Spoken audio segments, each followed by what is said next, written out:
So this is part 2 of the KhoodeelaarTV television channel broadcasting on the same day, that is Friday, the 30th of September 2022. In part 1, which lasted about 17 minutes, we mainly focused on HS2 and the almost historically honest and objective comment against HS2 made by Andrew Pierce of the Daily Mail, a very right-wing commentator and supporter of big business, etc. Whereas Kevin McGuire, his so-called rival from the Daily Mirror, stayed silent. And our thesis is that Keir Starmer will not make any seriously fundamental changes in the event, theoretically, if he gets in, as he claimed to Beth Rigby of the Sky News as the next prime minister.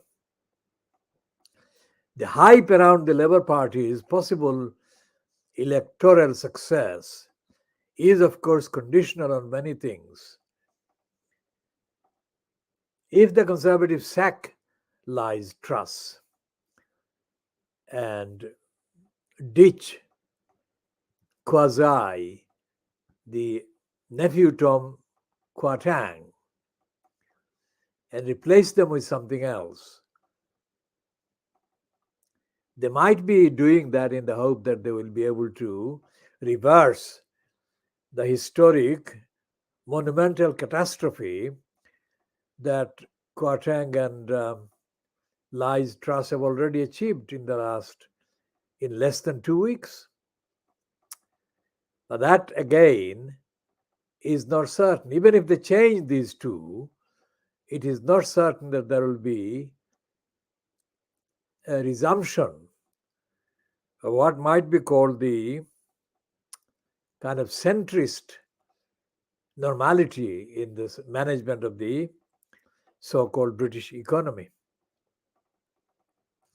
What Liez Truss and Kwarteng have done is monumentally disastrous for the Conservatives, and that goes over more than 100 years. This is in such a short time the disaster they have committed. That it will take a lot of work on the part of the Conservatives to convince their so-called main electoral base that they are fit for purpose. Fitness for purpose was denied to the Labour Party for more than, well, what is it now? It is 12 years. And because of the disaster by Liez Truss and Kwarteng, Starmer is looking as the likely next prime minister. It's not an achievement by Starmer. It is a consequence of the criminal incompetence and dishonesty and contempt for the public by Liez Truss. Liez Truss personally is a contemptuous individual. And Kwarteng is, of course, a stooge. Despite the claim made by the usual conservative propaganda sheets and platforms that these two have been very close pals, and also the noting that they were born in the same year. Despite all of that, the disaster ship is, of course, being sunk or taken to the bottom by Liez Truss, and Kwarteng is grinning with his stupidity. Despite all the claimed academic kind of success and records, Kwarteng is proving to be completely useless in real terms about society, about the horrendous criminal negligence by successive governments of the needs of the low income people, people in socially degenerated areas in every respect. I mean, there should not be the kind of poverty and starvation and hunger that afflicts millions of people in Britain. There should not be. Why? Because in the same time, at the same time, successive governments, relevant governments have wasted billions, and in the last, let's say, 60, 70 years, UK governments have wasted trillions in funding the big business or big and rich, making the rich richer. And the richer should not be described as richer. They should be described as criminals. And the time is actually on the evidence, objective evidence. The time has been long overdue for the conservative brand or the Tory brand to be ditched forever. And the fact that Liez Truss had no track record in any way as an intellectual frontrunner in the House of Commons since she got in there. And despite that, the conservative voters voted for her. And the conservative platforms like the Scum, the Daily Mail, the Boris Johnson group, that they actually did overdrive and did promote her against Rishi Sunak, who was not, we shall not devote any time on Rishi Sunak now, but when it comes to the real truth, Rishi Sunak maybe would have behaved in a different way in terms of the drama and the catastrophic kind of speed. But ideologically, Rishi Sunak is not very different from the ideological bent that Liez Truss actually is twisted by, her whole identity. In any case, the cartoon in the Times today by Peter Brooks is absolutely extraordinary. Regardless of what the general narrative and the general commentary around the Liez Truss disaster is, this is a once in a generation kind of achievement by the cartoonist Peter Brooks. I shall find the cartoon and describe it further in the next 2 minutes, if not in the next 1 minute. Let's see if I can get to the page. Peter Brooks is the, let's say, Times' main cartoonist. On page 33 of the Times, which page is part of the comment section of the Times, the Peter Brooks cartoon, does the camera capture? No, it doesn't. So it only captures in a kind of sideways look. But let's describe it. It's on page 33, and it's a very, very easy and very easy to read heading: The Tale of Jemima Clusterfuck. Now the only letter missing from clusterfuck is of course U, but it is clear that Peter Brooks is calling Liez Truss the Jemima clusterfuck. She is completely fucked up. The economy and the narrative and the fact that she is defiant, even according to the Times' front page today, defiant PM, set to curb benefits to fund budget. Now, as Andrew Pierce had said on Wednesday, there is no need to cut benefits. In fact, benefits should be brought to the living level of income by scrapping the things like HS2. Andrew Pierce did say that people are not traveling as they might be doing or as they did before. And I'm saying that the hype for HS2, of course, is similar. I mean, using similar lies that the plotters did use to promote Crossrail. And the plot for digging a hole in Brick Lane that the KhoodeelaarTV campaign came into being to stop. That plot was stopped. We stopped it. We did stop it. And we did stop it because single-handedly our campaign focused on the facts. And here are the actual facts that we focused on. First of all, technologically, in terms of engineering, let's say in terms of engineering, that hole in Brick Lane was not necessary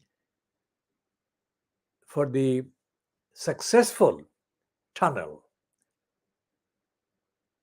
I mean, in technological term, successful construction of the tunnel, deep tunnel in the area for the Crossrail line.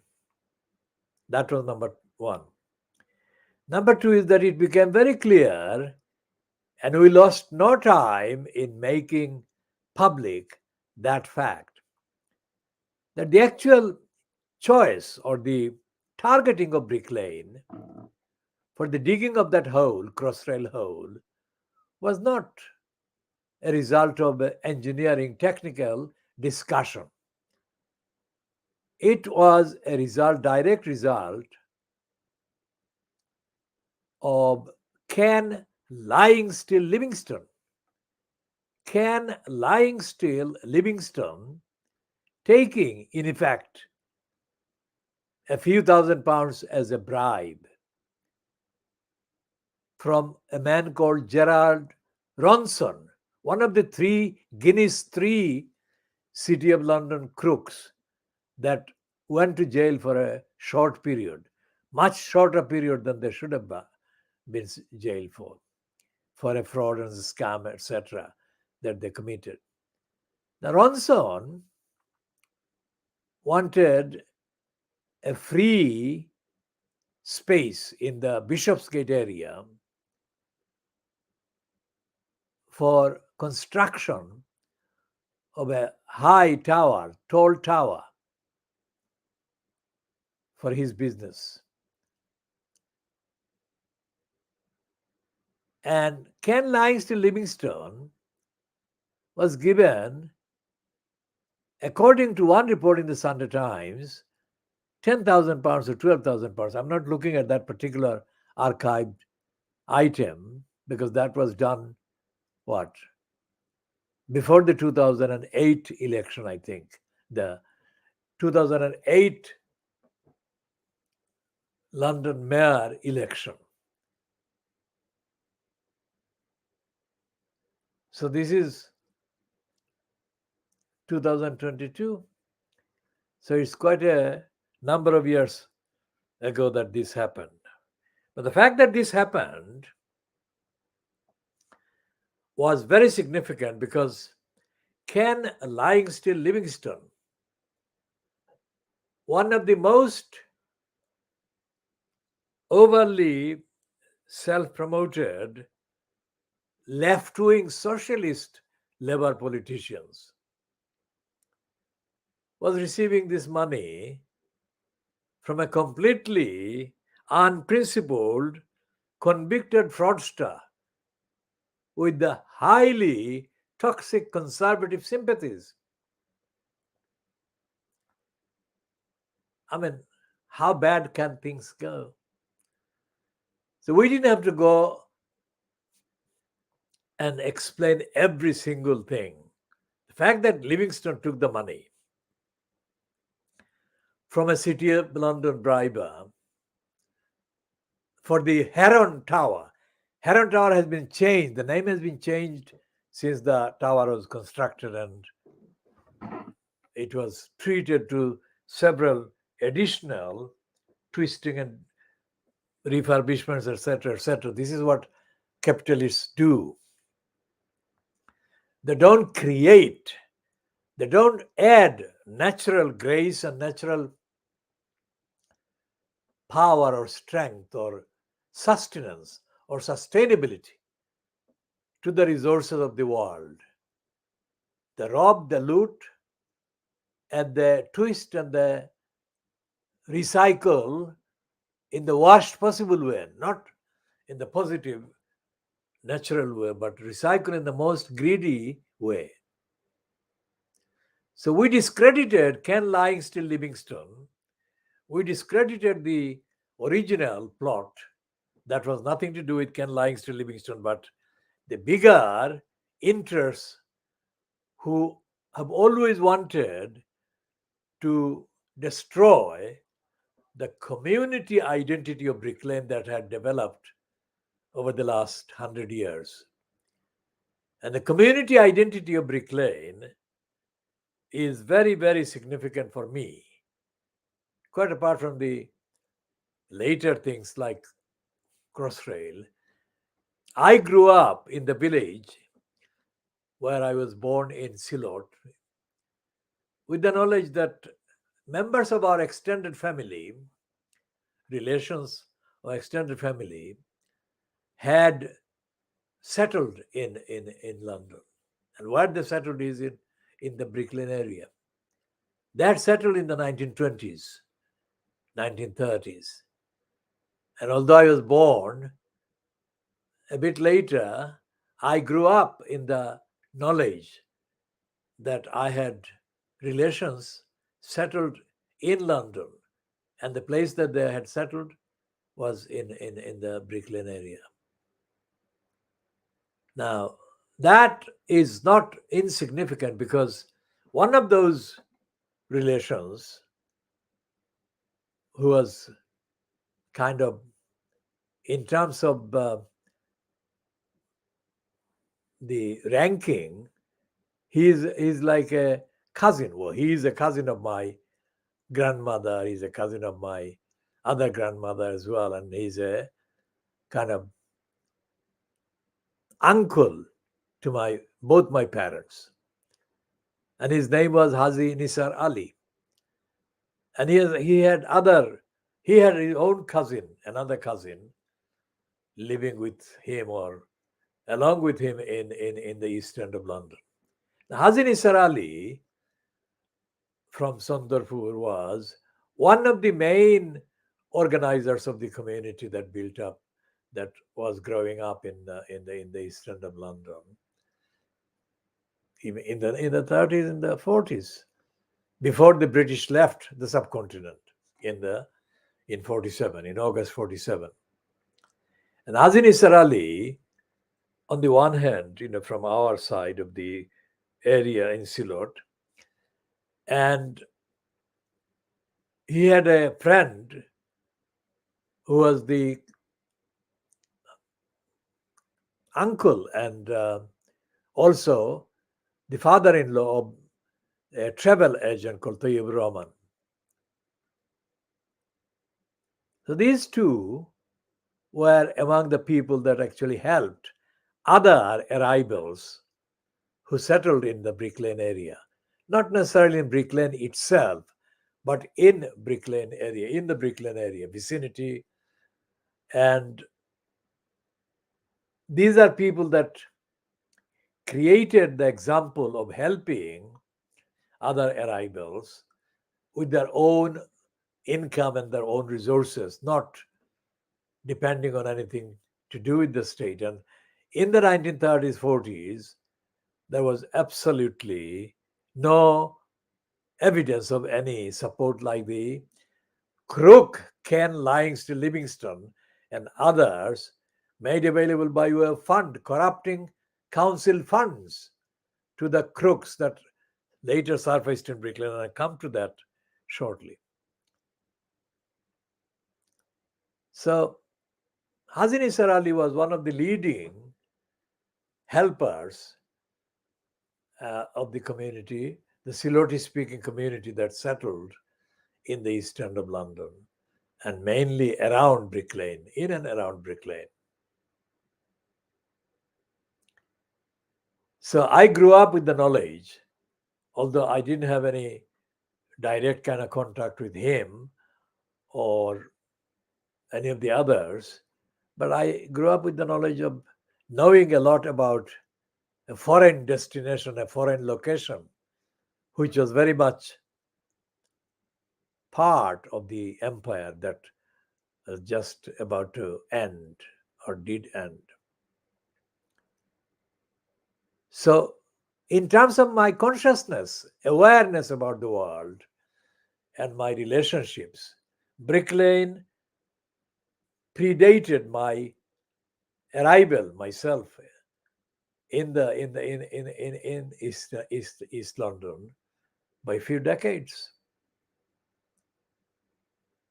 And I became, even before I arrived in the Brick Lane area, I became a natural, an ordinary local Brick Lane person, because quite apart from himself, Nisar Ali, he had nephew and others. One of his nephews had a restaurant, a cafe in Brick Lane, which was situated in the corner of Hanbury Street and Brick Lane. In fact, it was exact location where Azmal Hussain has now his surviving restaurant, because Azmal Hussain gave up the use of the property to the left of Hanbury Street and has been focusing on the property to the right of Hanbury Street in Brick Lane. Azmal Hussain is the one that got listed in the campaign as one of the 4 petitioners against Lutfur Rahman, based on Lutfur Rahman's corruption and fraudulent abuse of the voters, etc., etc. We have discussed Azmal Hussain before, and we shall discuss him later, but this is the geographic description of my relationship with Brick Lane. Let's say again, my relationship with the Brick Lane dates back to the 1920s, even before I was born, but it dates back to the 1920s, crosses the 1930s, 1940s, because of my family relations, including especially Hazi Nisar Ali, who was the leader, one of 2 leaders really, of the Siloti community that was settling around Brick Lane in the 1930s, 40s. And so I became a natural Brick Lane supporter way before I physically came to the area.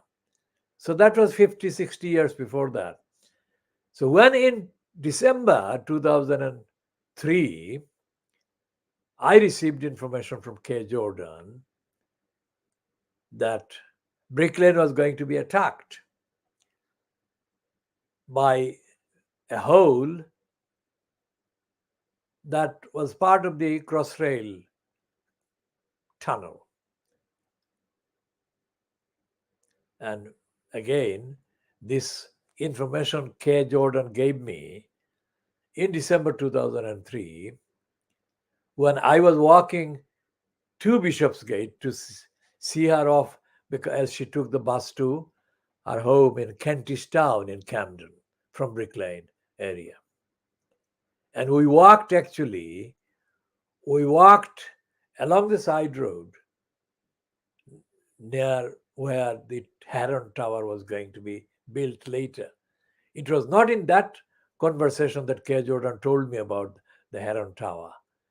The Heron Tower connection and the Gerald Ronson connection was established by later research and investigation by me, and the technical research by K. Jordan with her skills as an architect and her resources and sources as an architect.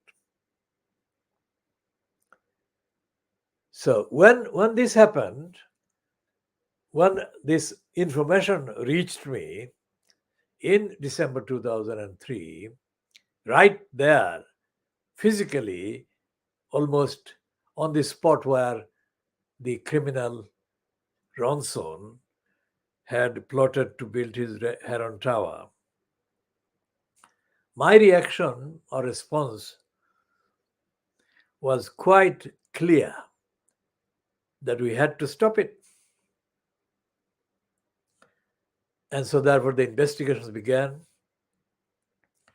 And one of the things that the investigation revealed or unearthed in December 2003 and onwards, with myself dedicating all my skills and energies and whatever other abilities I had to stopping the Crossrail hole. The revelation included the fact that Private Liez' favorite Tower Hamlets, quote, politician or politico, Abbas alias Halal, had been involved. To what extent or to how directly he was involved in receiving or touting to receive money from the Crossrail is not available in a documentary form. But there had been words that Crossrail, the promoters, had paid a number of individuals that they considered capable of influencing people in Brick Lane, the Bangladeshi community in Brick Lane. And of the names, Abbas alias Halal was one. As the Private Lie edition, which ran the Rotten Borough's column item headed or starting with the heading or starting with the words Halal Dead Meat,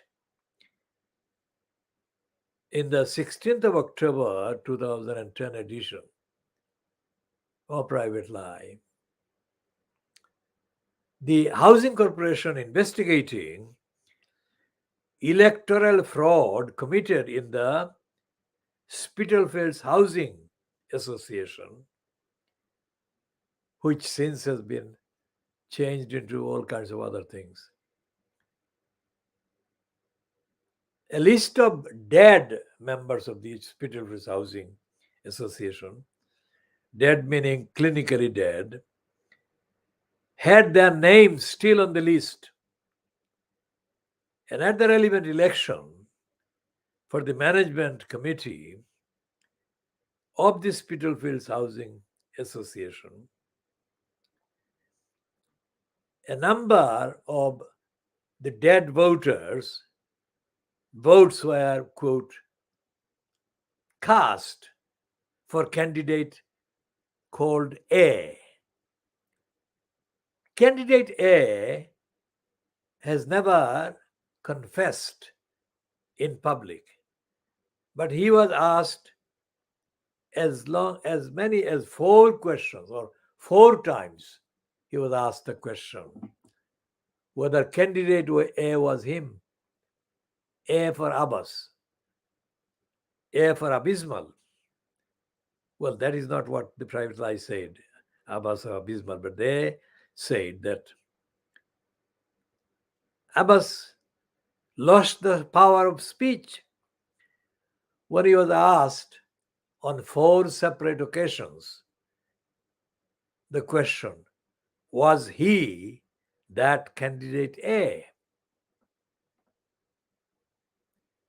So you see, the role that Nisar Ali played in the 1940s, 50s, and the role that I continue to play has been morally on the side of upholding the principles of social and community solidarity. And the role that Tower Hamlets Council, as the local council, was caught playing was the immoral, corrupt, and corrupting role. It was widely alleged, not in the Private Lie, but that was only an item among many in circulation. We, the Khoodeelaar campaign, made all the news available, all the information available through our bulletin, the Khoodeelaar campaign bulletin, published every day and printed every day and distributed in Brick Lane and displayed every day on the windows and inside the shop of Turon Mia's video shop in Hanbury Street. Now, Turon Mia, being based in Hanbury Street and running the video shop, was, of course, a genuine kind of objector to the proposed Crossrail hole. So we, the Khoodeelaar campaign, converted Turon Mia's shop as the de facto campaign headquarters, where we would discuss plans and we would update things, and which was targeted by the Tower Hamlets councillors, mainly the Tower Hamlets councillors that had Bangladeshi backgrounds. Or either they had been born in Bangladesh or they had Bangladeshi connections. Their targeting meant that every evening, sometimes during the day, but mainly in the evening, late evenings, they would find any excuse or pretext to visit the shop and greet Turon Mia with a kind of respect and deference that they did not usually show to one another, let alone to Turon Mia. But these councillors, including Dorasullah, who was one time civic mayor, Dorasullah spoke to me a number of times in Brick Lane, and a few times that he did come very close to where I was standing, I could detect the smell of alcohol floating around him. Now, I'm a teetotaler. The only time that I drank any alcohol was by accident, complete, utter accident, and reluctantly under kind of one-time pressure from sources that I will not name here. So Dorasullah would greet me with wide smile, as if, like Bibi Chaudhry, the GP, I shall come to Bibi Chaudhry, the GP, who greeted me from behind after 11 o'clock at night in Cannon Street Road and claimed that he had been looking for me. And I answered by saying that you are a liar. How could you be looking for me in Cannon Street Road at 11 o'clock at night? You live in Leytonstone, and this is Cannon Street Road. You liar. Why do you say that? Because you don't often said that you were looking for me in a friendly way. And that was because Bibi Chaudhry, who is now deceased, was under investigation, serious investigation by the GP's regulatory body.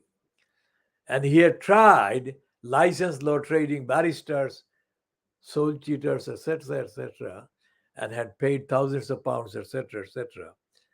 But he had been told that he had no chance of survival. Note this. So why did Bibi Chaudhry make this false claim and say that he was looking for me? I was not on the list as a licensed law trader, and I was not advertising any service anywhere.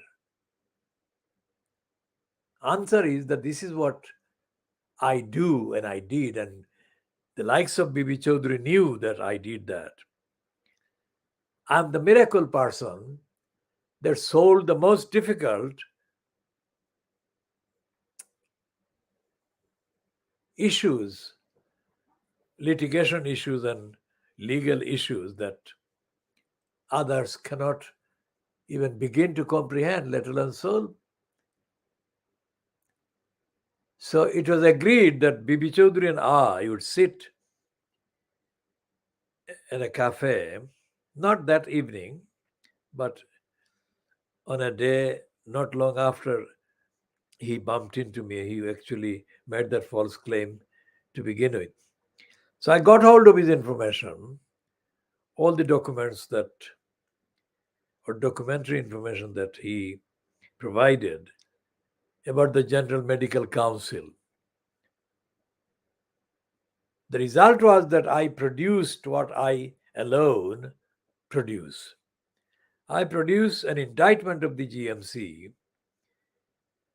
and essentially, as a result of my indictment of the GMC, they left Bibi Chaudhry alone. Now, Bibi Chaudhry lived to practice as a GP for many years after that. Now, this is one example, and this I didn't get Bibi Chaudhry. He didn't pay me anything. And if it came to paying, he could not possibly pay me anything. Why? Because it was like saving him, literally saving him from certain professional death, and probably a death caused by coronary failures resulting from the pressure. Now, Bibi Chaudhry otherwise was a very influential Bengali, literally worshipped by thousands of Siloti speaking people in the east end of London, who were registered with his practice mainly for the reason that he gave false prescription in the main. False in the sense that he was a service for abusing the GP kind of practice to issue, let's say, papers under the cover of being a general practitioner that were mainly held kind of used or were useful for these people in sorting out parts of their claims on immigration, on their claims on getting benefits, on their claims on being unwell and sick. Bibi Chaudhry, I would say, would easily rank in the history as one of the most corrupt practitioners as GP who discredited the GP's role to a point where the DWP and other government departments were forced to delegitimize GP's letters and prescriptions for benefit claimants. I make these exclusive, absolutely exclusive, thoroughly factual assertions. But Bibi Chaudhry, quite apart from being a corrupt practitioner, was also a non-corrupt kind of source of so much information about so many events that were going on around his practice, let's say. For example, a notorious beater of his girlfriend.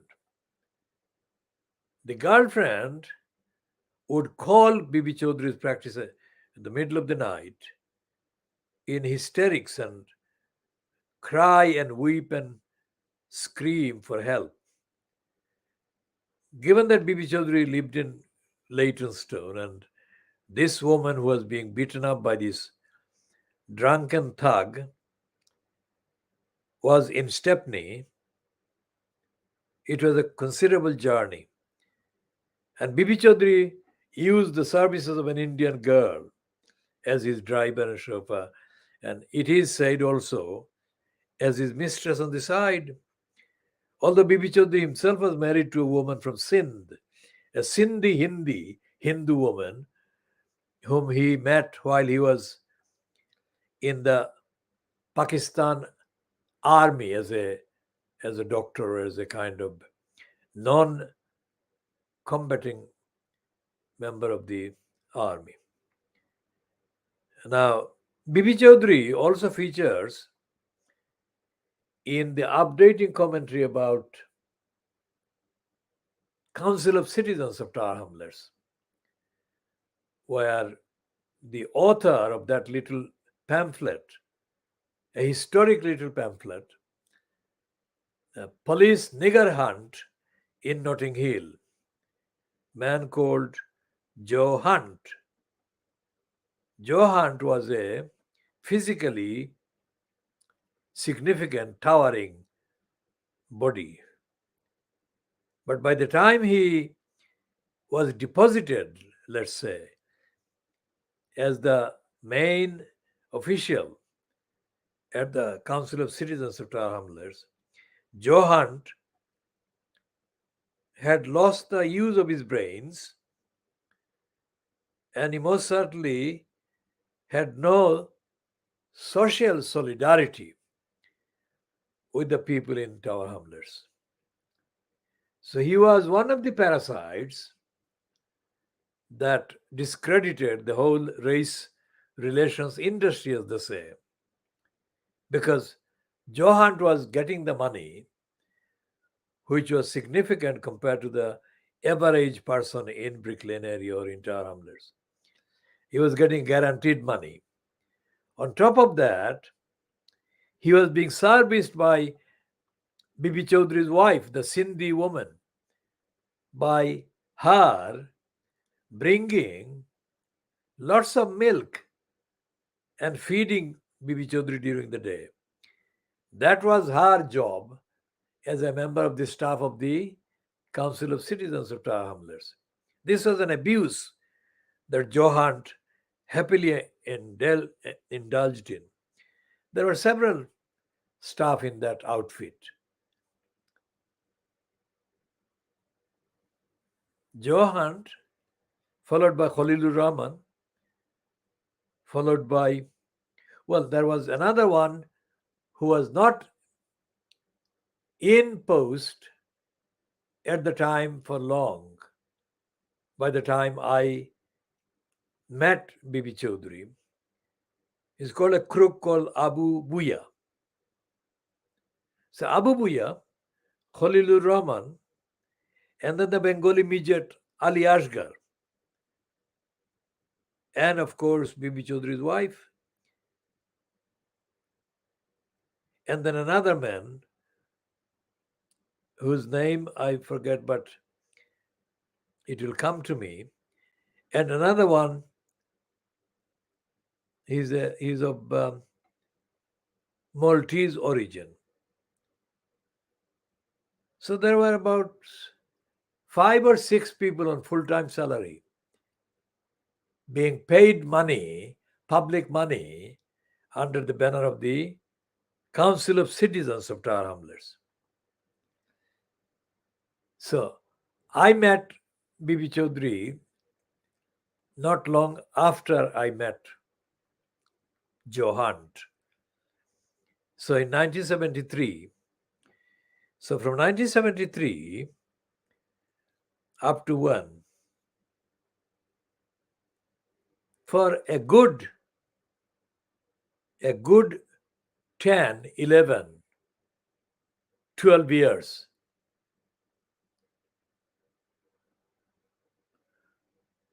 this went on.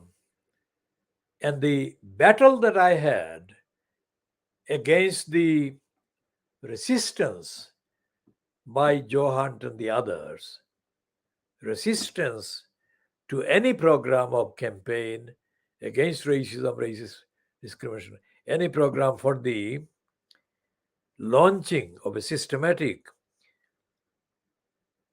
monitoring of the discrimination that was being practiced across Tower Hamlets, that battle is one of the many unique battles that I have been fighting. And fighting despite the fact that I never have applied for any state funding, nor have I expected any state funding, nor would I expect receive any state funding, even if offered, because it would contaminate. If I were to receive any state funding, my work would be contaminated completely. And all the moral and ethical foundational character of my work would be tarnished. So whatever I did, I have done with in that context, I mean, in that particular 10, 12 years with Joe Hunt and his cabal. I did with my own resources whatever I could create and find. And with the help of my mother. My mother gave me the help, not because of the politics as such, because my mother treated me as her son who needed support. That is as simple as that. There was not a lot of complication in there. And implicitly and instinctively, my mother believed in my work in defending the values and the principles. These all go back to my great-grandfather, the saint, Badshah, Shah Abdul Ali.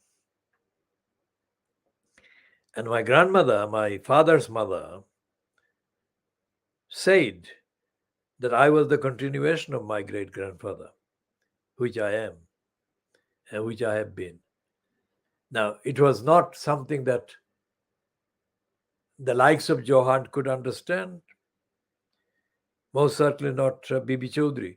Because Bibi Chaudhry, I rescued him from certain multiple deaths, if you like, career deaths and physical deaths, because of the weight of evidence that existed against him and had been submitted to and been available to the General Medical Council. Because I knew that Bibi Chaudhry would visit people at the middle of the night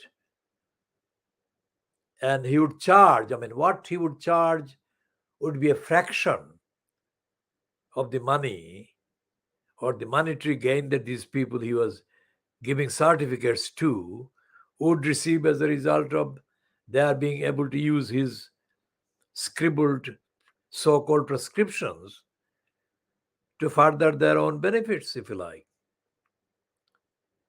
So I was located for 20 years, if you like, in an area right in the center of Bibi Chaudhry's illicit side of the operations. Now, why am I calling Bibi Chaudhry illicit? Because after after he was let off by the General Medical Council, resulting from my intervention, he began to brag and boast,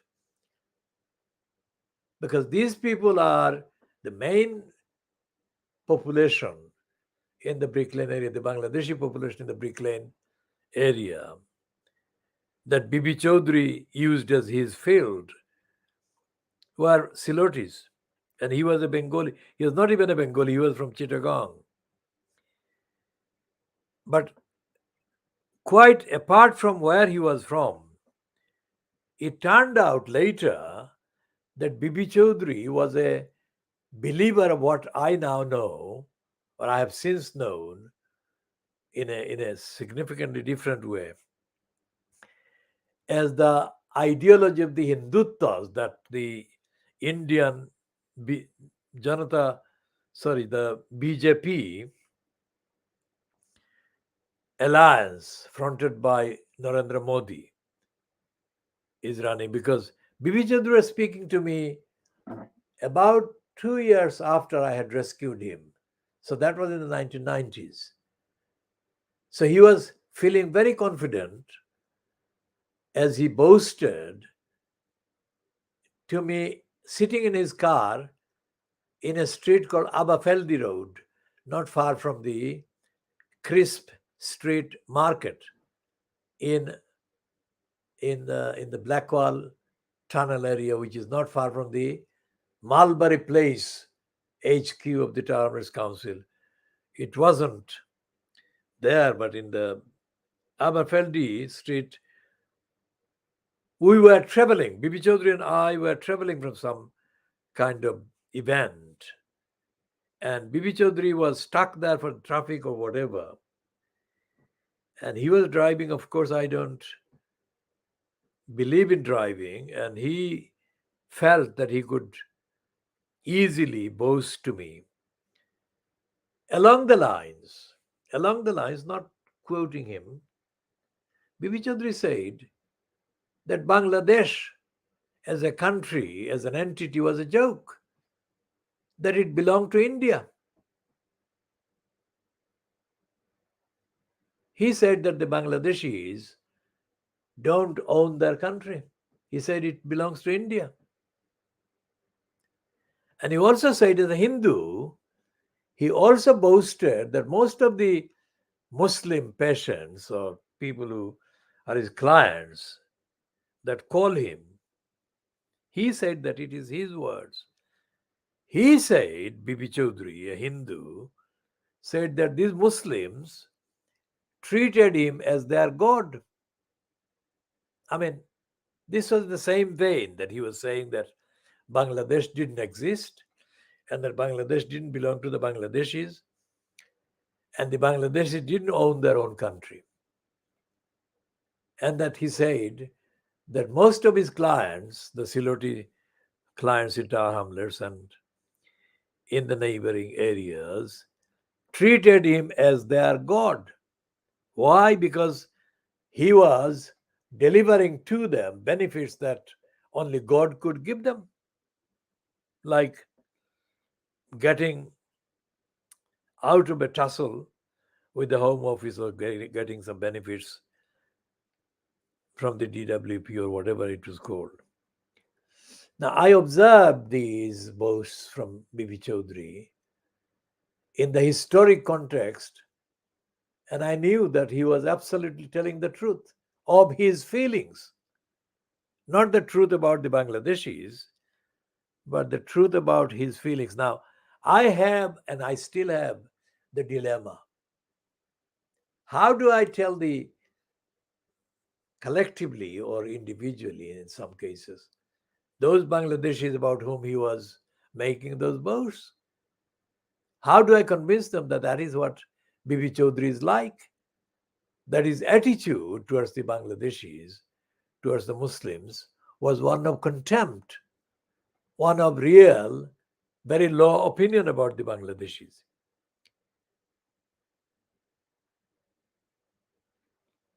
When he was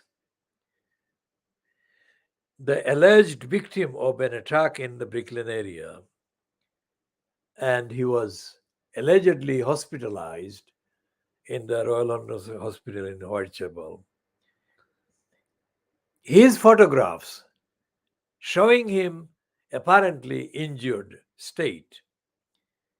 His photographs were the lead item in all the ethnicity linked, Bangladeshi linked so called newspapers or outlets published or circulated from addresses in Tower Hamlets in the name of the Bangladeshis, the Silotis.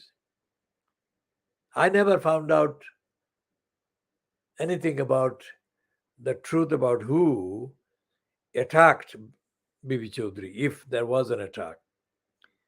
What I did hear from him was at least 5 or 6 different versions of his attackers. Either he said that it was the people from the East London Mosque that had organized the attack on him, or that these were people connected with the Bangladesh High Commission in London, or that they were connected with a number of named Bangladeshi individuals in the Brick Lane area. So the attack couldn't have been as kind of reliable or authentic as a single narrative that had been run in the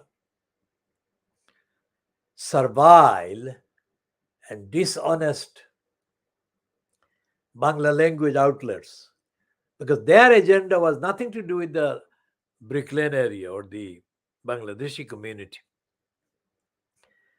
These outlets have been running as agents, political agents of the mental slaves in control of the propaganda about Bangladesh in Bangladesh and through them in the UK.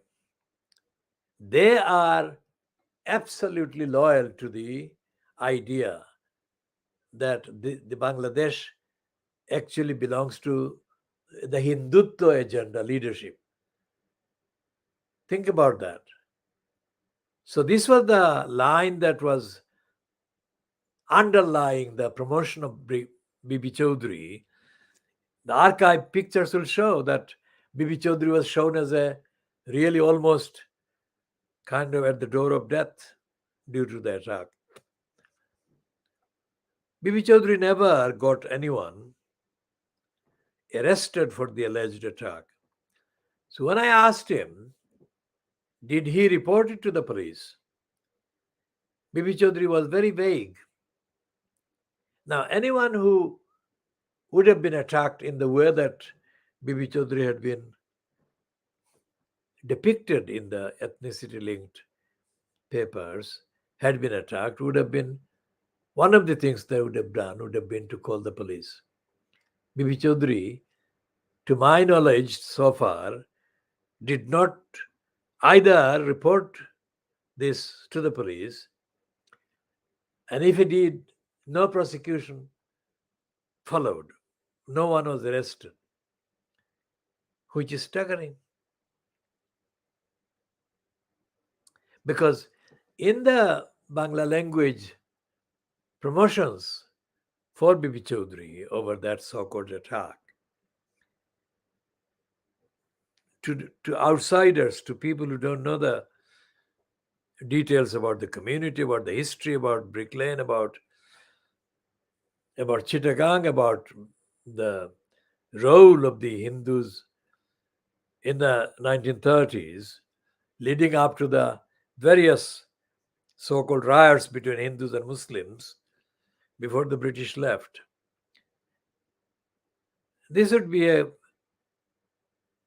clear-cut case of a very responsible GP being attacked by miscreants. My questioning of Bibi Chaudhry took place in Brick Lane at 108 Brick Lane,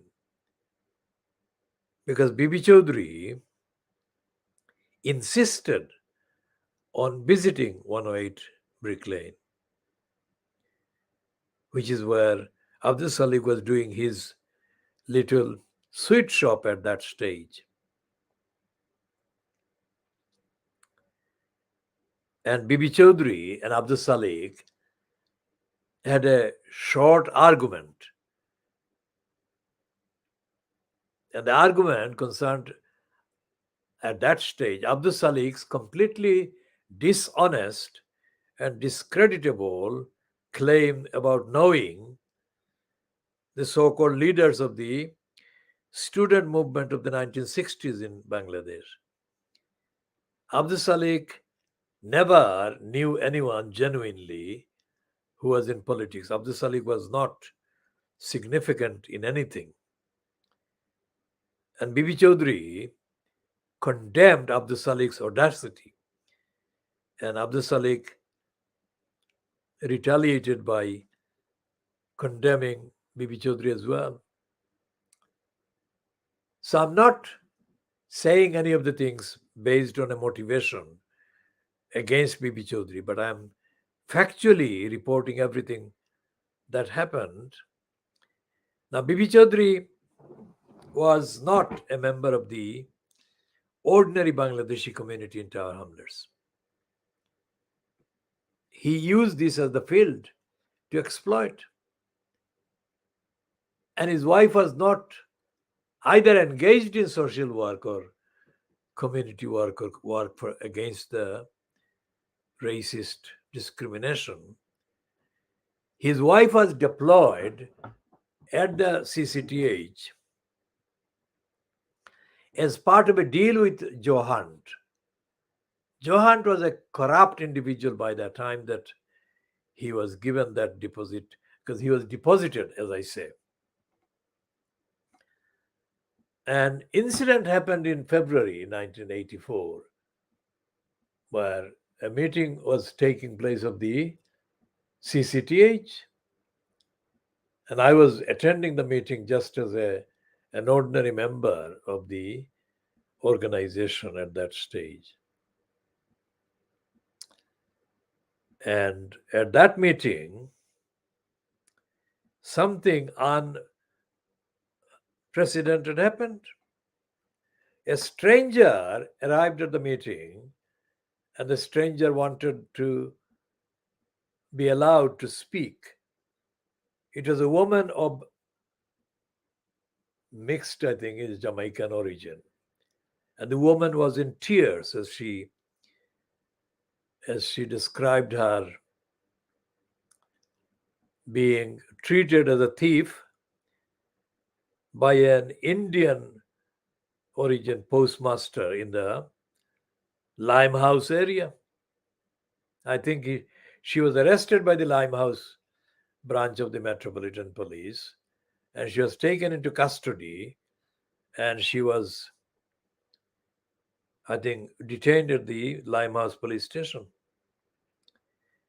The incident that was concerned with the arrest was that she went to a post office in the area. Now, she was a teacher at the St. Paul's School, St. Paul's Way School in the Badetro area, not far from the Limehouse. So this woman was absolutely in hysterics, and she was crying. She was crying, and she was crying, and she was crying. And the length of the time that she spoke, I can't remember the amount, actual length of time she spoke for. But it was very clear that she was very upset at being called a thief and treated as a thief and being arrested by the Metropolitan Police on suspicion as a thief. This was, the allegation was that she somehow abused or stolen somebody's child benefit. It was her child benefit that she went to cash at the post office. As I never had that experience, so I don't know the actual procedure, but she did go to the post office, and she was quizzed by the postmaster, whom she described as an Indian, and the postmaster then ignored her protests. She protested to the effect that she was genuine and she didn't steal the child benefit book or whatever the allegations were. But the postmaster called the police anyway. And then she was arrested. And between the St. Paul's Way School and the Limehouse police station, it's not very far. So she was taken into custody by the Metropolitan Police, who detained her at the Limehouse police station. So this was the description, but it was given in a person. Of course, she was the person that was affected. So this description was given in a personal, emotional, very passionate way. Now, I didn't know this person. I had no reason to know this person. And I had not been made aware of her presence, or even if she were physically visible before the meeting proper started, I wouldn't have any idea as to who she was. So after she finished, I moved a motion at the meeting, saying words to the effect that we should support this person and we should do whatever was lawfully necessary and possible to help her. That was in February 1984. So this is what? 84, 85, 86, 87, 88, 89, 90, 91, 92, 93, 94, 95, 96. God, it's a long time, isn't it? It's 38 years, isn't it? So 38 years ago, this individual teacher at the St. Paul's Way School was arrested on suspicion of stealing a child benefit book or claim. And I took the initiative as a member of the CCTH, where Joe Hunt was still the main official in post. And it was agreed. There was no way that it could not be agreed. Because even that woman would agree that my speech in her support were very persuasive. In the phone call that followed, a few hours later, this woman said that she was impressed by my performance. Whether this woman is capable of remembering any of that is another matter, but that is what I remember. The woman was living in an area in Lambeth.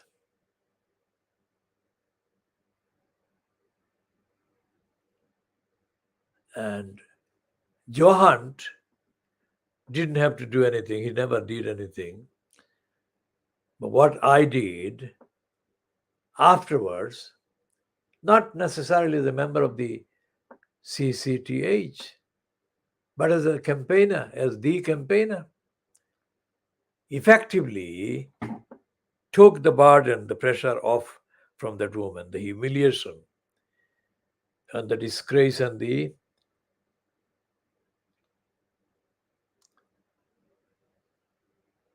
pain, personal pain that she suffered.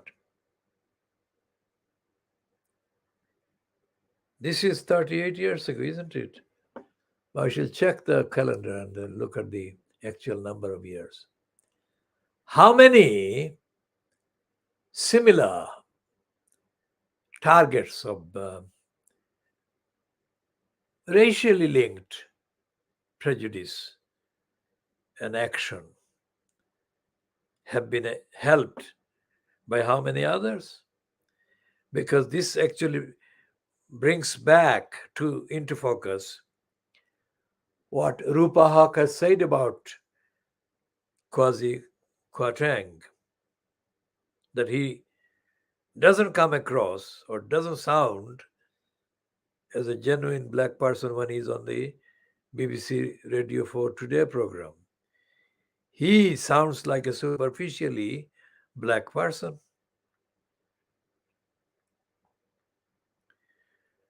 I remember various acts that I have done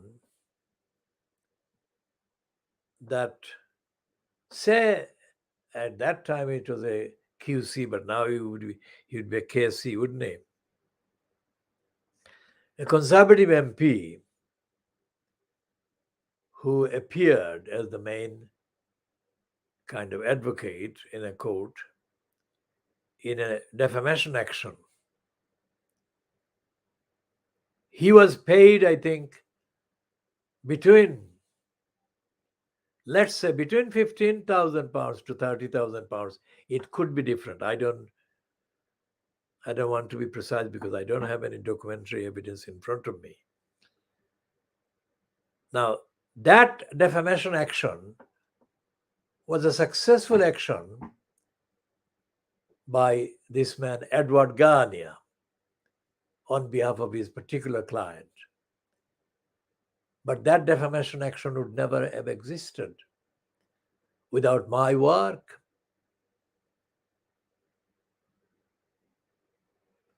The quality of my work is unique, has been unique in every case. So if he got any payment, he got without having to haggle. And he would have been the recipient of much more than just the cash. Because it is known that mental slaves and ethnic surrogates are extraordinarily generous in showing their gratitude and appreciation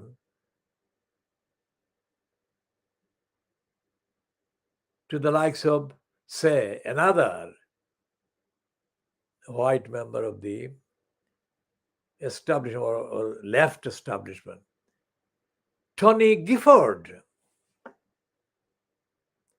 As I said, if I charged anyone same rate as David Pennick did the Manchester Football Club, at the rate of £20,000 per day, then I would have made by now, in the last 5 decades in this country, let's say, I would have made few billion pounds based on the quality of my work, not based on my name. For example, one family that approached Turan Mia in Brick Lane in Hanbury Street. Well, the husband of the family, let's say. And in desperation, this individual said how he could get hold of Mr. Haque. And Turan Mia said, why? And this individual said that I and my wife are going to jail. And we have children and we have absolutely nowhere else to go in terms of getting help. So Turan Mia said words to the effect, why don't you go to a solicitor or a barrister? And this individual, in the conversation that I did not witness, said words to the effect that they are no good. There is no barrister or solicitor that can do what Mr. Haque can do, which was absolutely correct. Now, this individual with his wife had been arrested by Tower Hamlets Council after they were caught letting a property in the Limehouse area, the property that they were given to live in by the council, because they said they were homeless and they had children. What they didn't tell the council was that they were probably technically capable of being called homeless, but they had their own home, in the sense that they had already been living in a place with several rooms in one house in the Cannon Street Road area, which is 5 minutes walk from New Road, my home.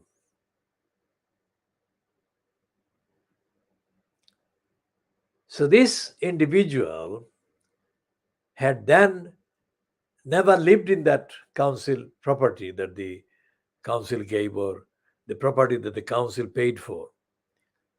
They let the property to one or two Eastern European individuals.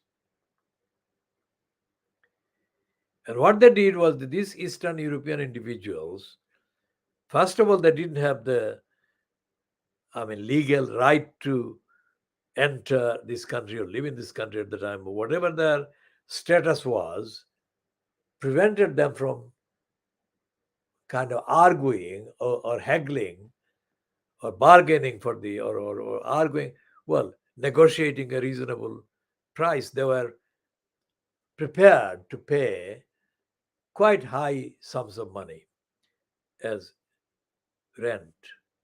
It was thousands of pounds. And the Tower Hamlets Council must have found out somehow.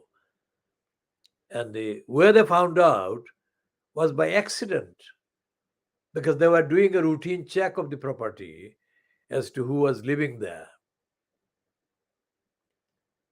And when they found that these persons in whose name these property or properties, it was one or two properties, weren't there, they quizzed the persons that they found on the property. As a result of that information, they made an early morning raid and arrested the individual and his wife at the property in the Cannon Street Road area. So Turan Mia said to this individual that you are asking for Mr. Haque's help, but after he helped you, you won't remember it. And this individual was in such a state that he wept and he wept and he wept, and he was kind of wiping his tears away to convince Turun Mia that he would not betray Mr. Haque in that way. I didn't know about any of this conversation, but this is what did happen.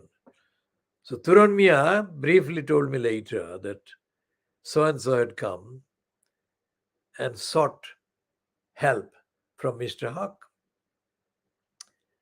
The short account I can put here is that I did agree, and the police left them alone, this family. No prosecution, no going to jail, no destruction of the children or their lives. When was that? That was much later than 1984. That was during this century.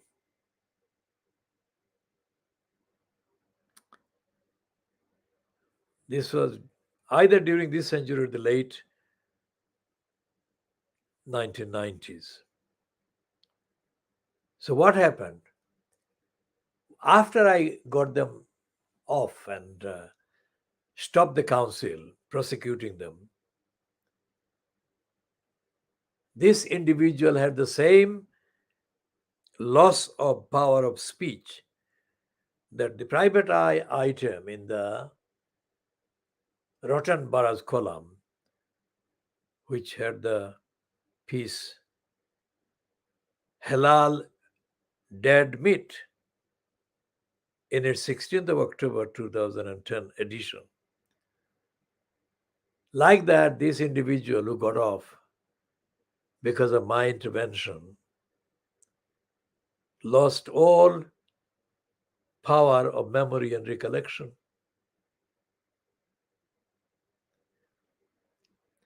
Now, this is only two cases. Over the years, I've been doing cases and cases and cases.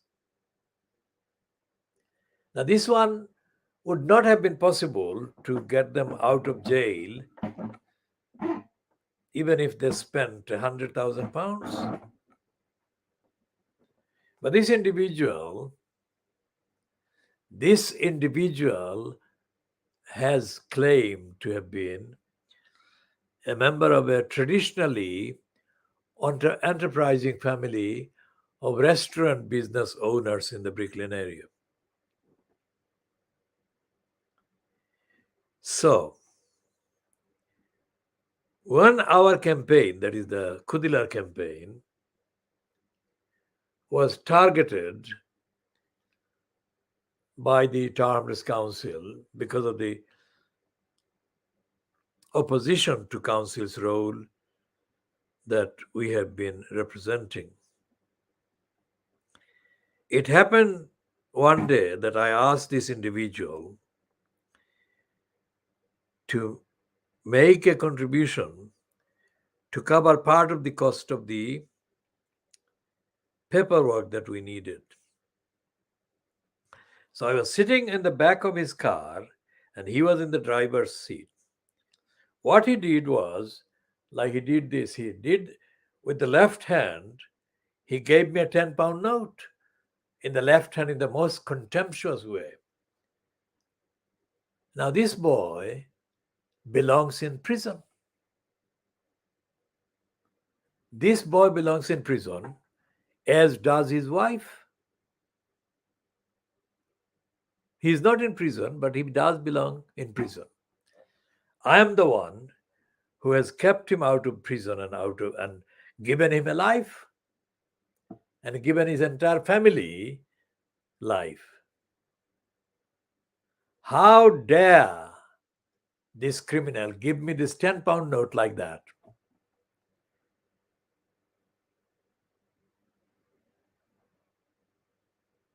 One session with David Penick would cost them £20,000.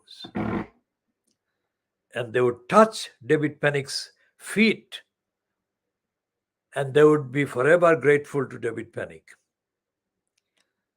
What is it about me that makes them think that I come at a different rate or no rate at all? While I deliver unthinkable rescue operations, rescue results.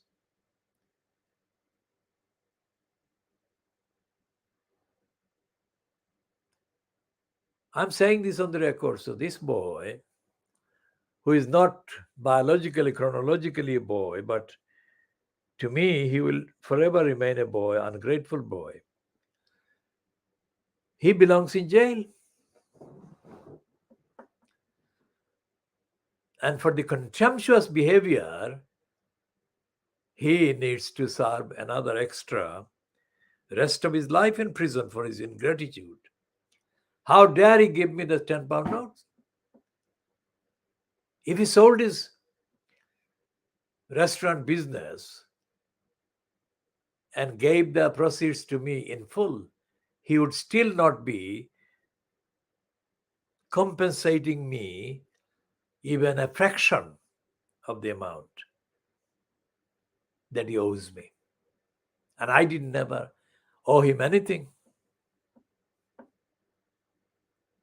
As I never owed that woman who came crying from the St. Paul's Way School to the Tower Hamlets, CCTH in Hanbury Street. Around that time, so after that woman became familiar with Tower Hamlets as a community, I introduced that woman to a crook. Well, I didn't introduce her as a crook face to face, but I told her about the crook that was going to be a crook, but not known as a crook at that time. But I predicted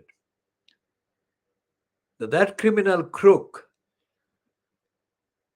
an ethnicity-linked prostitute, was being prepared by the racists in Tower Hamlets to do serious damage to the community. This prostitute, criminal fraudster, is known as Baroness Paula Monzila-Uddin. Now, this woman from Lambeth, that I described this Monzila-Uddin at the time too, I don't think she believed the accuracy of my prediction. But I have been more than thoroughly vindicated about Paula Monzila, the disgrace.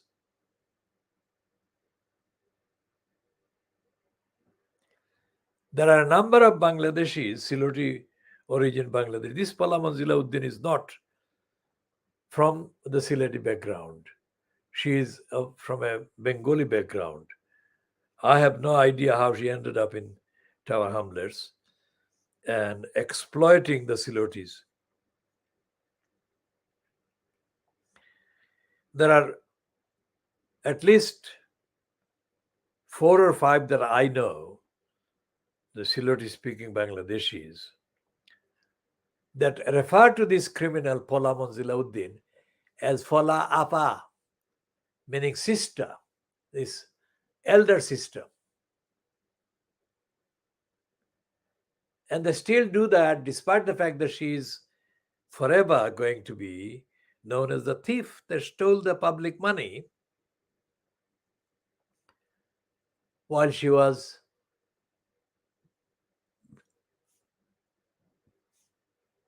allegedly, supposedly, claiming the expenses as a member of the House of Peers. Now, the housing association that actually was used by Paula Monzila-Uddin was the one that was set up in the late 1980s, which began kind of receiving main funding from the GLC at the beginning of the 1990s. Is called the Spitalfields Housing Cooperative. The Spitalfields Housing Cooperative had the background in the context. The background was that in the kind of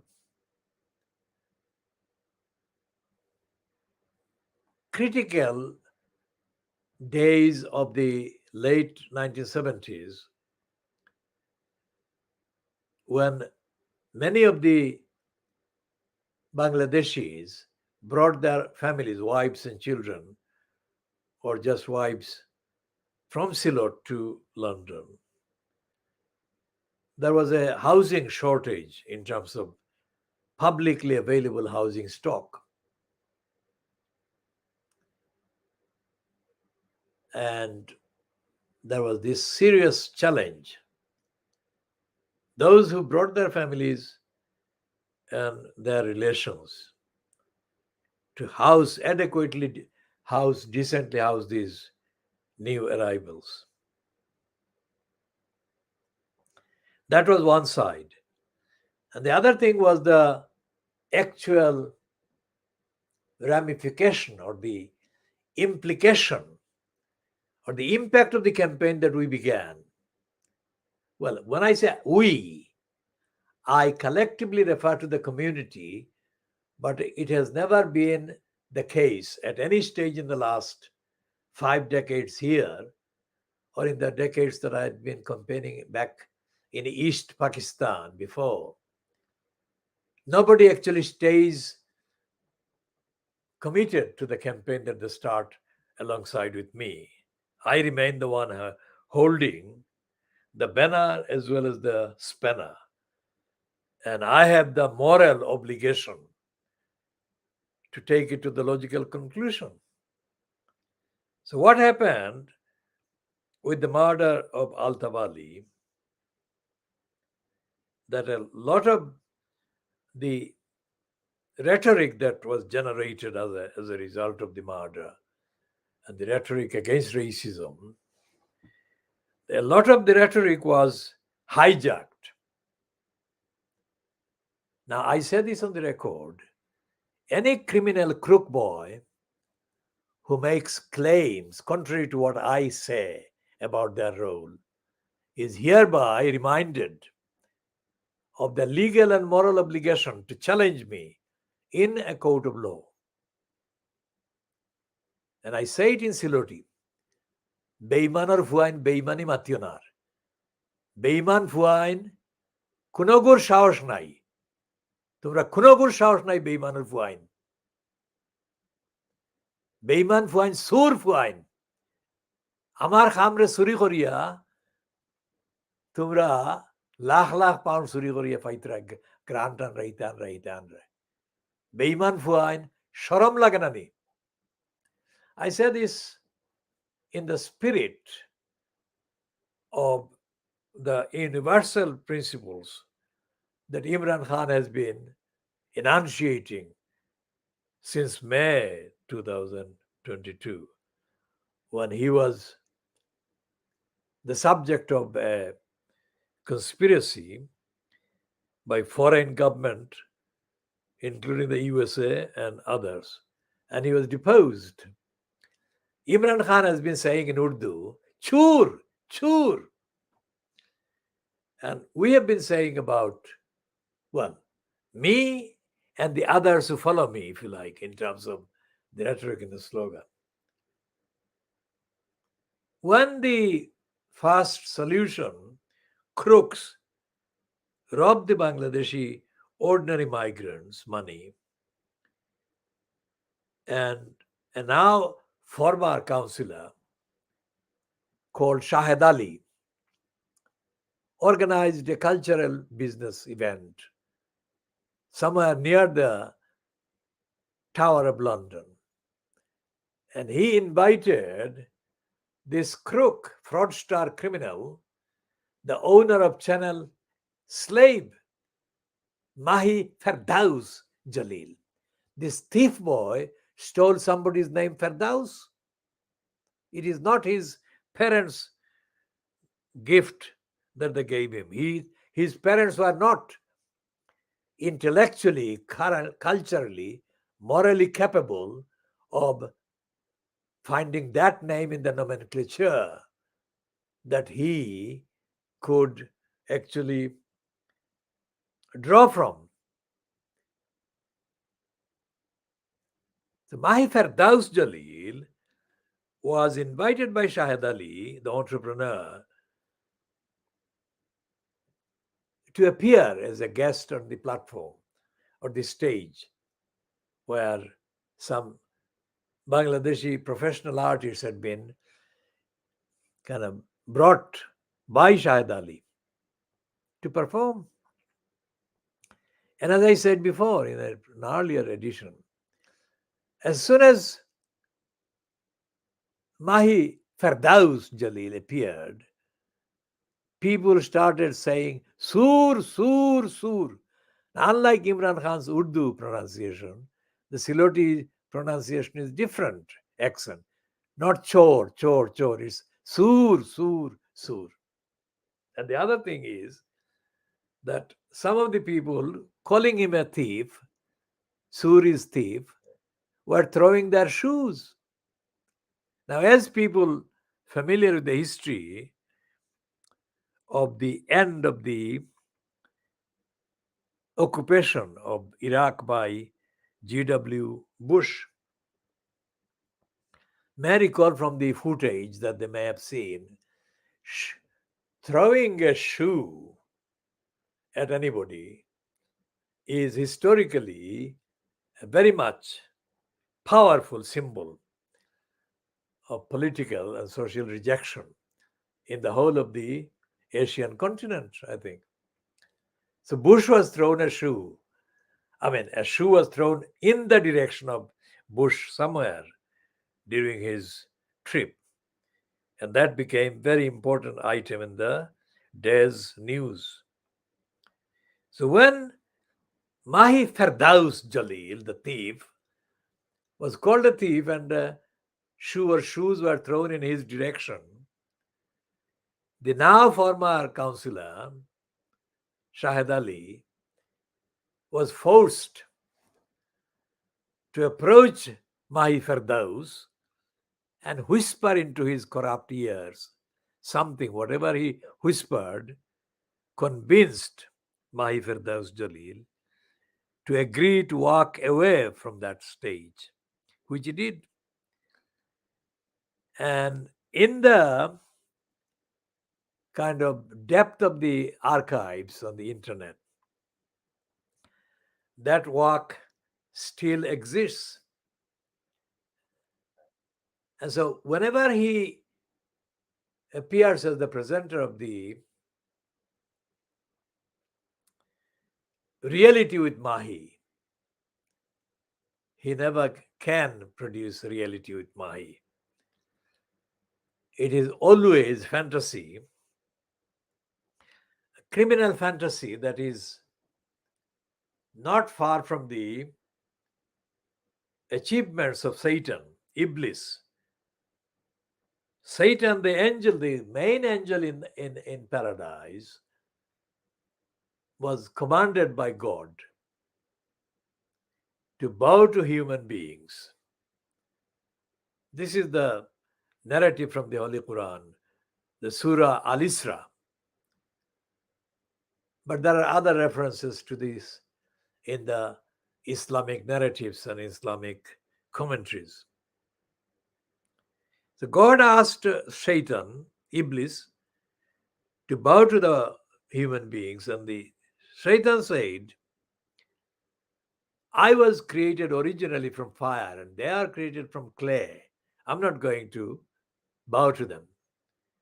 And God said that he must, and Satan repeated that he would not. So there was this end to this particular exchange between God and Satan, with God saying that Satan had the option to try his worst to mislead human beings by misleading them from the good to the evil. But God expressed confidence that most people loyal to himself, that is God, would follow God and shun Satan. Now, all this reality with Mahi is full of satanic delusions, because God said to Satan that you can delude as many as you can. So Mahi Ferdaus Jalil is a deluder in the fashion of Satan. As I said previously, in January 2006, the Khoodeelaar campaign did a number of extraordinary interventions, which were all successful, because we rescued the career of George Galloway from being discontinued, terminated by Tony Blair. Such is the moral, ethical power of the Khoodeelaar campaign that Tony Blair and his local stooges disappeared when we organized the mobilization against Tony Blair. But then George Galloway disappeared from the moral political scene as well, because he ended up as a surrogate, as a sucker to Nigel Nasty Farage. And Peterborough, when the Peterborough by-election took place with a woman of African origin, an MP being replaced, there was an election, by-election, and at that by-election, this George Galloway begged Nigel Nasty Farage to let him, that is George Galloway, stand as a candidate for the Nigel Nasty Farage party. And even Nigel Nasty the crook Farage said fuck off to George Galloway.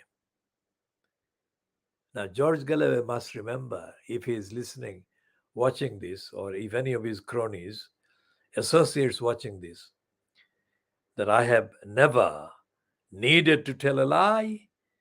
And I'm telling him that he was ungrateful to the community in Tower Hamlets. He was an ingrate. That how dare he go to Nigel Nasty Farage and support Nigel Nasty Farage in his adventure about Brexit and all the other rubbish. George Galloway never existed as an independent, really independent politician with any principles. That program by Newsnight, BBC Newsnight, which is a documentary devoted to George Galloway's career up to that time, George Galloway has never sued the BBC. Why am I saying that? Because George Galloway enriched himself by suing the Daily Telegraph. Because the Daily Telegraph published a claim that George Galloway had received money from Saddam Hussein or from kind of the Iraqi sources, etc., etc. That was based on allegedly discarded papers found after the end of the kind of Iraqi government's hold at the beginning of the war, 2001, etc. So George Galloway craftily concocted a libel claim against the Daily Telegraph. Now, Galloway is, of course, hugely, heavily morally compromised, has always been. But on this technicality, he was advised, and it appears he was advised craftily, correctly. He had the points against the Telegraph, which is what convinced the court, whatever court that he applied to, it was Queen's Bench Division, is the normal platform for libel actions. And the Queen's Bench Division, or whoever actually gave the order, and ordered the Telegraph to pay George Galloway significant amount of money. I cannot mention the exact amount because I'm not looking at the actual documents, but that can be checked because this is all on the record. As a result of that particular receipt, George Galloway decided that he would fight Tony Blair's decision to kick him, that is Galloway, out of the Labour Party at that time. And a crafty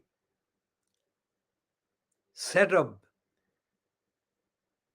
secret meetings happened,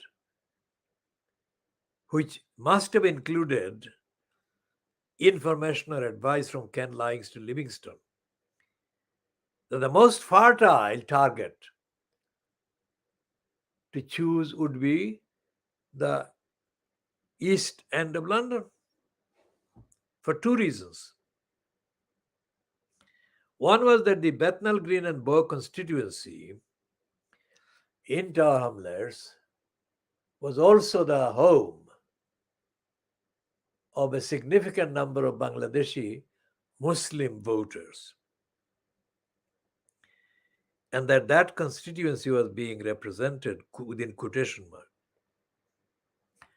at the time by a woman called Una King. Now, Una King was at that time it was not publicly known, but she was the daughter of a Jewish mother, that is a white Jewish mother, and a black father. More about that black father later. So George Galloway was, again, technically correctly advised to target the East End of London and to replicate that is George Galloway's, notorious Muslim-friendly rhetoric to excite and incite the Muslim voters into our hamlets, to hold him as their white rescuer. And I'm saying that for a reason. So the first outing, the first kind of meeting that Galloway organized was in a cinema hall in the Mile End Road, in the basement. I didn't attend, but I had people who attended, and they came and gave me authentic information about what happened. What happened at that event was that a lot of SWB wonkers, socialist wonkers, and their ilk were there. So it was mainly white left-wing wonkers staging a thing physically within the area of Bethnal Green and Bow, also familiar and associated with a lot of Muslim voters. But there was not a single Muslim or Bangladeshi speaker there. And George Galloway has never, ever understood the depth of his crass racism. Whenever he appeared on top of a bus or top of a kind of vehicle, surrounded by a lot of Muslims, and raising his hand as the only white one in the whole of the British Isles, he came across as totally racist, and his Muslims came across as totally stupid and mentally servile and beyond any contempt. Galloway was never going to free the Palestinians. Galloway never truly belonged with the Palestinians. Galloway adopted the image of the Palestinians and appropriated or misappropriated their plight by falsely making routine claims and appearances in their proximity. Because if Galloway had done any of those things genuinely as a sympathizer with the Palestinians, he would never, ever go within 100 miles of nasty Nigel anti-Muslim Farage.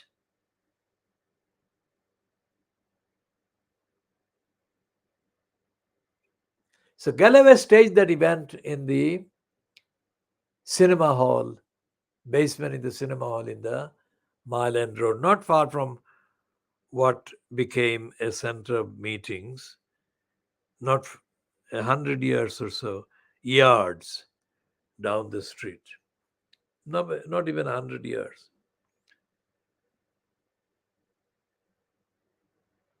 for the Bangladeshi that is the hall there that is no longer in the same use. So Galloway launched his bid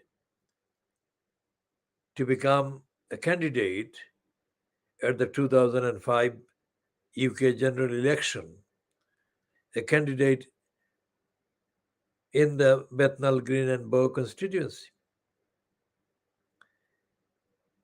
And his main tactic was to go to the East London Mosque and a thing called the IFE, a thing according to the Dispatches program, broadcast on Channel 4 on the 1st of March 2010 and fronted by Andrew Gilligan.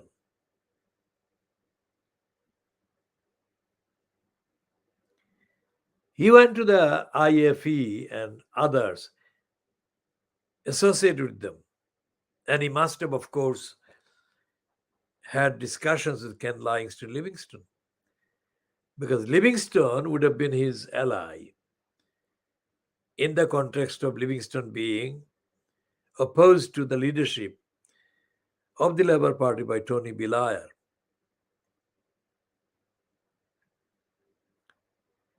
So eventually, they confected the thing called Respect, and allegedly, on behalf of the Respect outfit, Galloway stood for election at the 2005 election. After the result was announced, the BBC Newsnight, the item being fronted by Jeremy Paxman, had a on-air live debate with George Galloway, in the course of which Jeremy Paxman, notorious racist, challenged George Galloway by quoting Tony Banks. Tony Banks is the bonkers Banks, who used to be the West Ham Labour Party MP. And Banks in the county hall in the 1980s would literally run away if he saw me on the principal floor, so-called, because he actually convinced himself that I was there in county hall to physically confront him. I never had any such intention. My intention is and was and remains constitutional, ethical, evidential, moral, intellectual, and so on. The Tony Bonkers had said, according to Jeremy Paxman, that by defeating Una King, George Galloway had actually defeated a black woman, to which George Galloway technically correctly answered that Una King didn't look black. They should look almost as white as anybody. Anyone who personally has seen Una King from close quarters would agree with George Galloway, because Una King doesn't look black. She looks white in the skin. But of course, she looks the kind of white that is produced by the mixed parentage. Now, Una King, all that time before the election of 1997, had concealed from the public in Britain the fact that her father, a black man, was in fact an American. Now, it appeared with the help of The Guardian that they confected a whole myth about her father, post facto, after she got the election, well, after she got the nomination in the name of the Labour Party in 1995, sorry, for the nomination in 1997 election. And as a result of which she rushed to show her color to the notorious fucker Bill Clinton in the White House.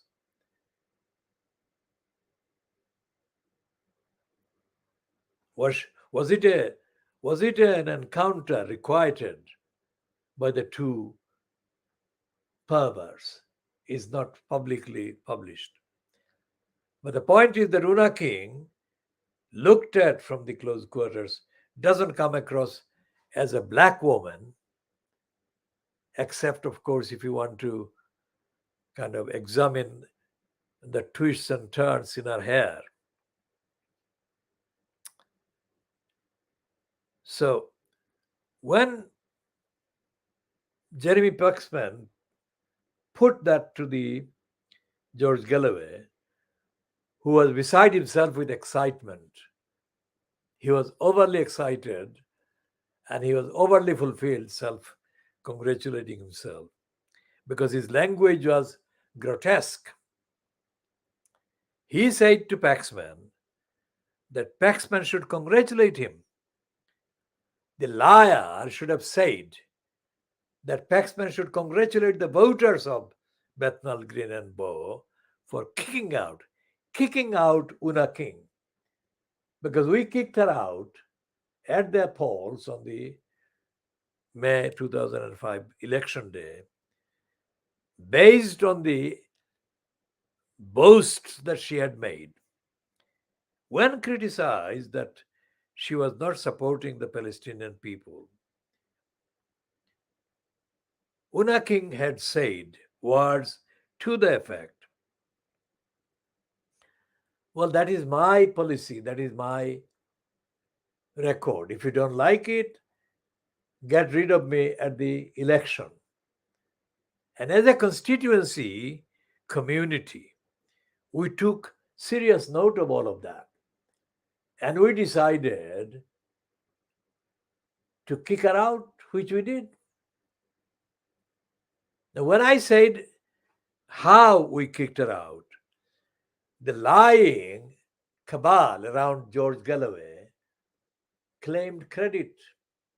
Where are they now? George Galloway is not in Tower Hamlets, nor is any of his lying racist cunts. Those cunts should not be, I mean, even if you used a kind of stretcher, they could not be got out of one of the restaurants that Azmal Hussain owned in Brick Lane. They seem to be eating in his restaurant forever.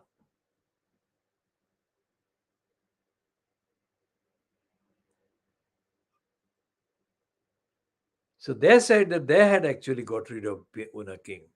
Where are they now?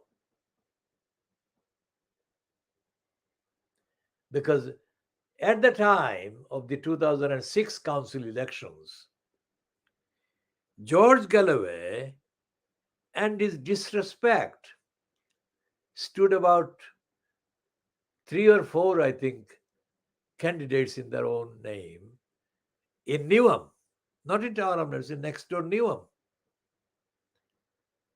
And they had done that by, at that time, denouncing Robin Wales. They had done that by denouncing Robin Wales on various things, especially by trying to incite the Muslims of Newham electorate that Robin Wales was anti-Muslim, etc., etc., etc. They did that. So who did the Muslim voters in Newham vote for at that election in 2006? Not George Galloway's disrespect party. that conclusively proved that this was another racist, white leftist cabal trying to exploit the Muslim voters for their little pathetic careers. They got disgracefully small number of votes. They showed that George Galloway didn't belong in Newham, nor did he belong in Tower Hamlets either. But back to Newsnight and that live kind of row between Paxman and Galloway. Galloway said that he was outraged. Well, Galloway said words to the effect that he was outraged that Paxman was not congratulating him, that is Galloway. And we remain outraged.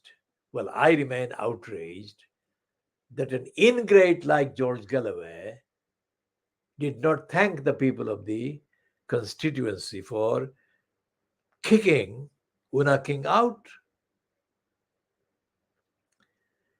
Well, Galloway found out at the next election in Tower Hamlets just how completely artificial and baseless he is. He challenged what he called the Battle of the Scots. He challenged this racist Jim Fitzpatrick, who was the MP for Poplar and Limehouse. And Galloway said that he was going to take Jim Fitzpatrick on at the 2010 general election. And he said that at the Battle of the Scots, in the actual event, George Galloway got very significantly, embarrassingly small number of votes, thus showing that in Tower Hamlets, in the other constituency of Tower Hamlets, George Galloway was absolutely treated correctly by the voters who didn't want him.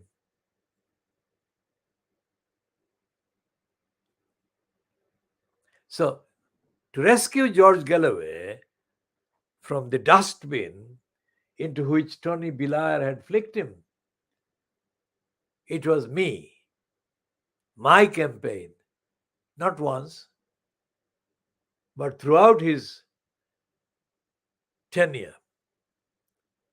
What he may say in giving credit to his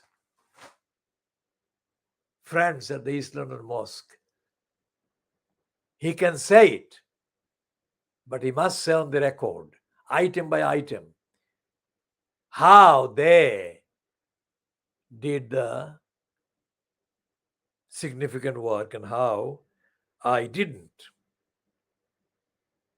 Because on the night of the result of the election of 2010, I was crossing Hanbury Street, literally Hanbury Street, and I was in the middle of Hanbury Street between the two restaurants on either side that at that time owned by Ajmal Hussain. And Ajmal Hussain volunteered to me. I didn't ask his opinion on anything. He greeted me and wanted to make me, I don't know, probably positively kind of pleased about something. So he started to call George Galloway about 20 different names. He was a liar, he was a this, that, and the other. Now, it was the same Ajmal Hussain who had fed George Galloway and his racist cabal, except Carol Swords. I don't include her as a racist cabal, but the others are racist liars that frequented his restaurant and they got the money, well, more than the money's worth, and they were overfed, in fact. And Galloway was praised by Ajmal Hussain, who praised the others as well. until the day of the result of the election of 2010, May 2010, when Ajmal Hussain was uncontrollably angry and upset with the George Galloway. So you can see, whoever you are, wherever you are, that whatever you read or hear about Tower Hamlets, about George Galloway, is very far from the truth. This is where you can get the truth. And this is where you get the truth, because this is the purpose of our campaign, has been and will remain forever the purpose of the campaign. Truth about not just the racists, but truth about the lots of colluders and suckers in the Bangladeshi community, among the Muslims, and among others. And what we are going to do is to look at the well, I'm looking at it because the camera can't look at it. The cartoon, the Peter Brooks cartoon, on page 33 of the Times of Friday, the 30th of September 2022, that Liez Truss, I call her, has been exposed as telling the tale of Jemima Clusterfuck. When Peter Brooks comes to that, using the fuck, it is time to recognize that the days of this disgraceful clusterfucking, lying, Liez Truss, politically, the days are numbered. We shall continue with all the other outstanding issues that remain out of discussion because of the time, because I want to keep this length of this video controllable, because otherwise it will be difficult to save and look at it.